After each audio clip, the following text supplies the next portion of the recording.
Hockey's great. Hockey's lovely because you watch so many games, lots of games, dozens of games, hundreds of games, thousands of games. And at some point you say to yourself, I think I've seen everything. And then you see a Gordie Howe hat trick at the Olympics. Canada wins 10-2 over Team France at the Olympics. There were 12 goals. Let's get right into it. So here's what we don't know. I'm shooting this video before Team USA plays Team Germany. To know if Canada got the #1 overall seed, we need to know the outcome of that game, because if the US wins, they'll be 3-0. Canada will be 3-0, so it goes down to a goal differential tiebreaker. Now, Team USA would have to smack Germany something like 11-0, and I just think Germany's too good for that. But it's definitely entirely possible that Canada could get the 2nd seed. It looks pretty good that they got #1. We'll see. And heading into this game, Canada knew that. And even though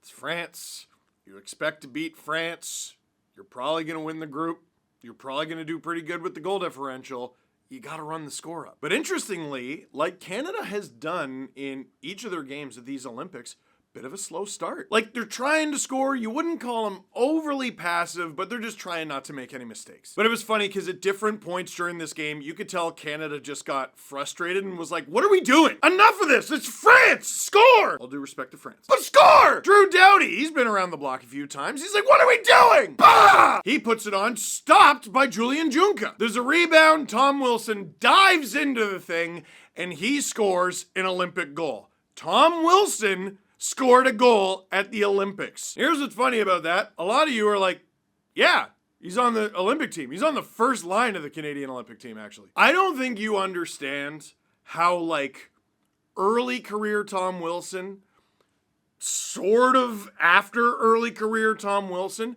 how unrealistic it seemed that he would ever make the Canadian Olympic team. The dude was mostly known for getting suspended. His rookie season, he had 10 points. Dude, here's all his seasons leading up to the Capitals Stanley Cup win in 2018. 10 points, 17 points, 23, and 19, with a career high of 7 goals. His breakout year when the Capitals won the Cup, 2017-2018, he had 14 goals and 35 points. Before last season, which was Tom Wilson's 12th season in the NHL, his career high in goal scoring was 24. His career high in points was 52. I'm old enough to remember when that wasn't even good enough to get you invited to Canadian Olympic camp. Last season, 33 goals, 65 points, which still is pretty good, but the Canadian Olympic team? Yeah, once he got the numbers up, it's like, wow, he can score those numbers and kill people. And it definitely helps that this season, which is the season he was selected to this team, he's on pace for far and away the greatest season of his career. 50 games so far, 23 goals already, and 49 points. He's very nearly a point a game. This is not all that unlike Brad Marchand, honestly. And again, some of you are younger, or some of you just forgot. What are you talking about? Marchand was on the 2016 World Cup team. Yeah, and it was a little weird. The season heading into the 2016 World Cup, Marchand had 42 points. And then it was sort of like, huh, he's doing pretty well. I didn't know he had that in him. Before immediately rattling off 4 consecutive 30-plus goal seasons after never scoring 30-plus goals. Oh, and 100 points. Similarly to Tom Wilson, it was like, well, he kills people, mostly through licking, which that's more like chemical warfare, whereas like Wilson was blunt force trauma. The difference is Marchand wasn't over a decade into his career when he had that renaissance in his career. He's a pretty interesting story, and right now producer Drew's like, dude, there's 11 more goals to talk about. Yeah, don't worry, I'll go through them quick. Because mere seconds after Canada makes it 1-0, you're like, there it is, finally they got a goal, now they got enough time to get 9 more. What? Justin Adamo puts it on. He stopped by Bennington, but there's a real ugly, juicy rebound. Florent Douay pots one and not only scores against Canada, not only scores the first goal against Jordan Bennington, but ties the game. And the camera's on him when he's celebrating. It's never good when the guy who scores a goal against you looks surprised. Well, of course he's surprised. He's on Team France and he scored against Team Canada. Dude, it's so much worse than that. Florent Douay has been playing professional hockey in Switzerland since the 2013-14 season. He's played many games in Europe. His career high in scoring is 12 points. not goals. His career high in scoring is 12 points. His career high in goals in his professional life is 6. In 2022-23, he played for 3 different teams spread between 2 different leagues and had 3 goals. This guy, this 31-year-old man, just turned 31, scoring a goal at the Olympics at all is a miracle. I'm looking at this kind of like, why is he on the team? Scoring a goal against Canada? I don't think it's an exaggeration in the slightest to say that that is the biggest goal of Florent Douay's hockey career ever. Not being all that familiar with the Swiss league and all. But dude, he tied the game at the Olympics against Canada. This man who does not score. It'd be a great story if it hadn't happened against my team. And once again, Canada sort of goes, what are we doing? Marchand to Crosby. Crosby on an odd man rush. Oh, Devon Taves, the trailer, snipes it. Because what are we doing? And seconds later, Canada regains the lead. They're up 2-1. But that's about halfway through the first period. And for the rest of the first period, it's only a 2-1 lead. And near the end of the first period, Canada takes a penalty, France with a chance to tie. And Mark Stone says, what are we doing? The interception off of Alexander Texier, who is actively in the NHL. He steals it. He goes at the speed of smell the other way on a breakaway. I don't think Canada has any slow players, but Mark Stone is certainly in contention for slowest. But he keeps up with the breakaway, feathers it under the glove, and Canada, with seconds to go in the first period, their second time scoring in the final 6 seconds of the first period in 3 games, they take a 3-1 lead into intermission. And again, Team France, it's never good when the guy who just scored against you looks surprised. Now again, we go through more than half of the second period. Canada has power play opportunities.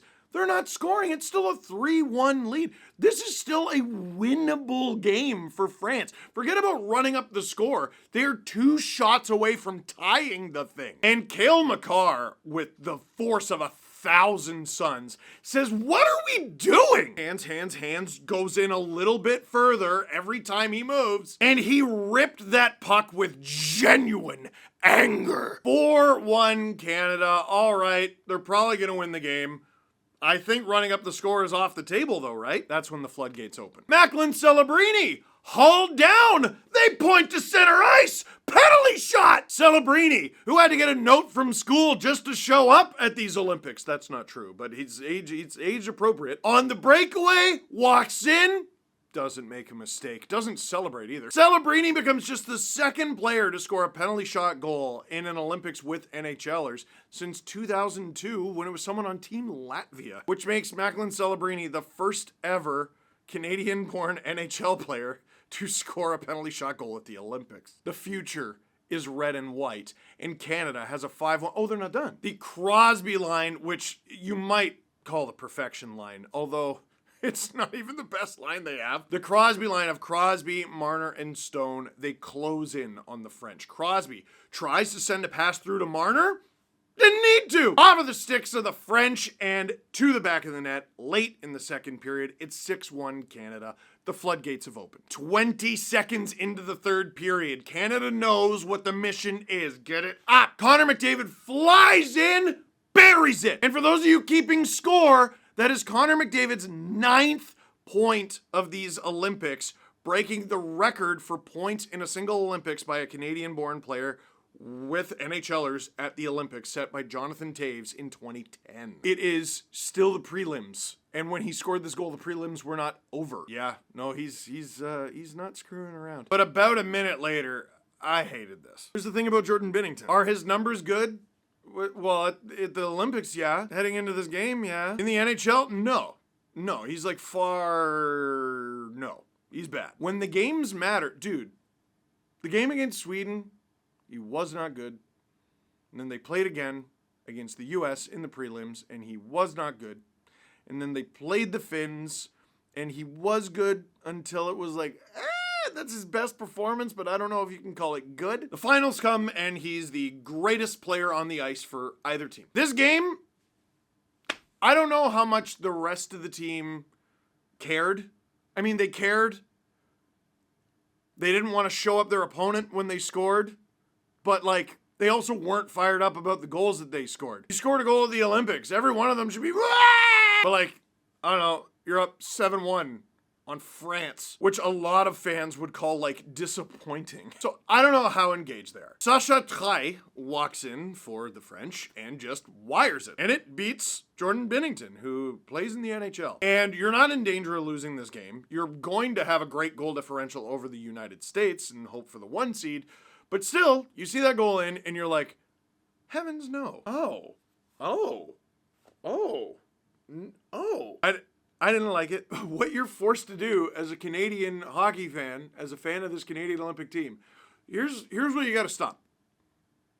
There are people like, when the quarterfinals arrive on Wednesday, play Logan Thompson. I saw some people say play Kemper. I wish you all would stop. They're not doing that. But what is expected of Canadian fans is like, it's literally just, hey, we know he's bad now. Chill. And because of the way the Four Nation Face-Off went, we're all sitting here like, I guess we just chill? Question mark? And we have to put our faith in Jordan Bennington. Now Canada would put a stamp on this game. Horvat with speed. He's looked excellent at these Olympics. I thought John Cooper could play him more, and maybe he will. We'll get to that. Brandon Hagel finally got one off the 1T from McKinnon. That line needed it, and Hagel was the most snake-bitten person on the team. And on the PP for the PPG, Macklin Celebrini. 1, 2, 3, 4, 5, 6, 7, 8, 9, 10 pour Canada. 10-2 maintenant. Now, how did Celebrini score? Well, it was on the power play. Why was he on the power play? Well, a player by the name of Pierre Renaud nailed Nathan MacKinnon in the head. They reviewed it, and this was a weird case of, I thought it should have been 5, honestly, and I'm not sure why it wasn't. Like, we often complain about double IHF refs, and I just feel like that's not a thing at these Olympics at all. I feel like at 9 out of 10 Olympics, this would be 5. This is a big player jumping into an elbow to the head of Nathan MacKinnon, who went down, looked sore,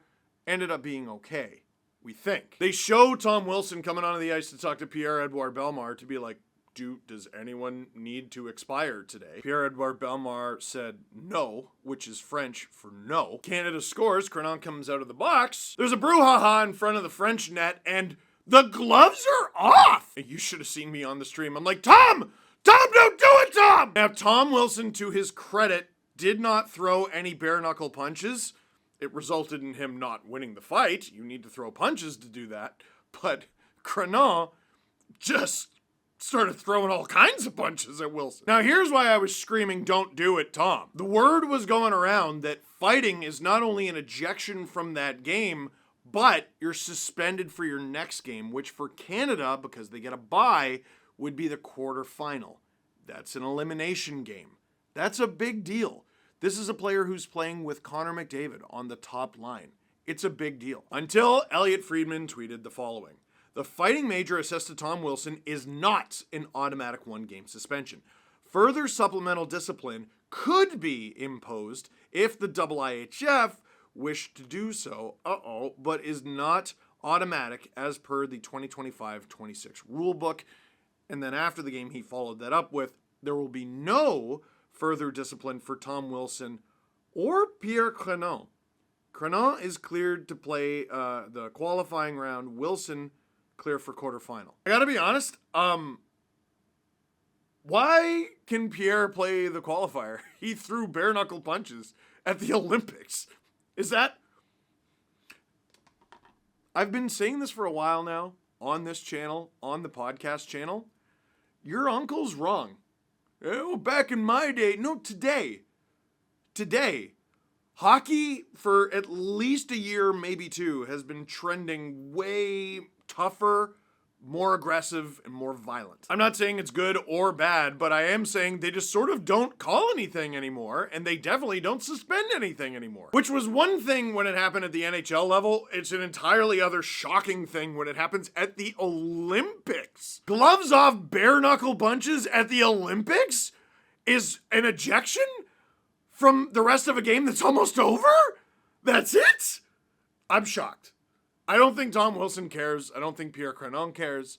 But I am shocked. Now, for the rest of the game, now Nathan MacKinnon's mad. And he's throwing hits all over the place. And he takes a penalty. But on one of the hits he throws, he appears to injure himself. He appears to tweak something in his left leg. and he was adjusting it. After the game, hooray, we won 10-2. Handshakes. He looked okay. He was smiling. He was talking to everyone. He was shaking hands. We'll have to see what happens over the next 72 hours, I guess. There's quite a bit of time between now and Canada's next game. So let's get to your questions. Jordan, as much as I love him, Suzuki isn't working with McKinnon. Where would you slot him in? In my opinion, he would look a lot better at center, maybe between Reinhart and Hagel for a shutdown line. Would like to hear your thoughts. Now, I love that idea of him between Reinhart and Hagel, because I think there's 3 players, maybe 4, up front I'm looking at, and I'm like, okay, what's your deal here? I think Seth Jarvis has played incredibly. Brad Marchand, I'm interested to see where he slots in on account of he's barely played, right? I've loved Seth Jarvis. I've loved Bo Horvat. I didn't love Bennett's first game. I think he's been excellent since then. Suzuki, Hagel was the most snake-bitten player on the team. He had a couple good chances in this one and actually buried one of them. Then there's Nick Suzuki, right? And Sam Reinhart's another guy who John Cooper he's on the first power play unit, but John Cooper is putting them all up and down the lineup, right? Mostly on the 4th line, sometimes sparingly. I do not think when we assume Marchand is going to come back in the lineup, I don't think Suzuki is coming out. Everyone's assuming that, and I think you're so off base. Do I think Seth Jarvis could have success up with Nathan McKinnon and Brandon Hagel? Of course. Of course I do. And I would love to see it, but here's the thing. We haven't. John Cooper hasn't projected that at all. And I highly doubt it's going to be an elimination game and he's going to try something for the first time. I love your idea of Suzuki on a shutdown line. That's why he's here. I think that's why he's here. He's killing penalties and everything.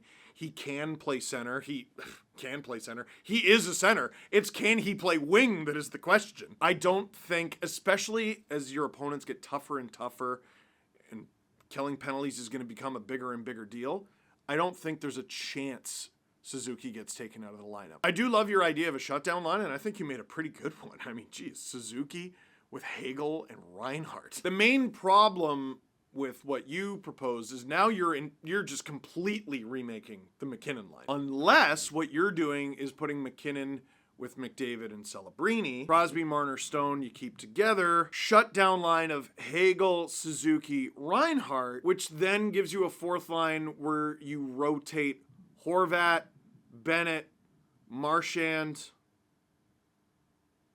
Oh, Wilson. I just realized I forgot Wilson. Uh-oh. What do you do with Wilson? I think what's more likely that we see in an elimination game, I think Cooper is trying to keep eyes off of Celebrini, McDavid, McKinnon. Suzuki out there with Wilson and Hagel, who are also penalty killers, is something that Cooper has already showed us.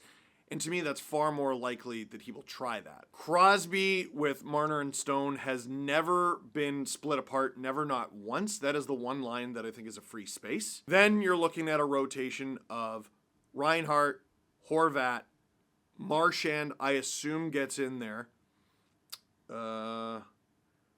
Jarvis probably comes out. Who have I forgotten? God, this team's stacked. This was crazy. I didn't notice this. Tired. Tom Wilson, Olympic Gordie Howe hat trick. Wired. Thomas Harley, Olympic Lebda, -2 and a 10-2 win. That's insane, because I thought Harley actually... I was thinking, I'm like, Harley's having a good game. -2 and a 10-2 win? I think that's an anomaly. What I'm interested in seeing, because Sanheim's been pretty good, will Josh Morrissey, who was on the ice before the game, will he play in the quarterfinal? He's got 3 full days to get better. What do you think is going to happen? What does your ideal lineup look like? Let me know down below. For now, that is it for this one. Thank you very much for watching. Click like if you like this video. Click subscribe if you really liked it. Tell your friends. Now we move on to elimination games. There's no room for error anymore.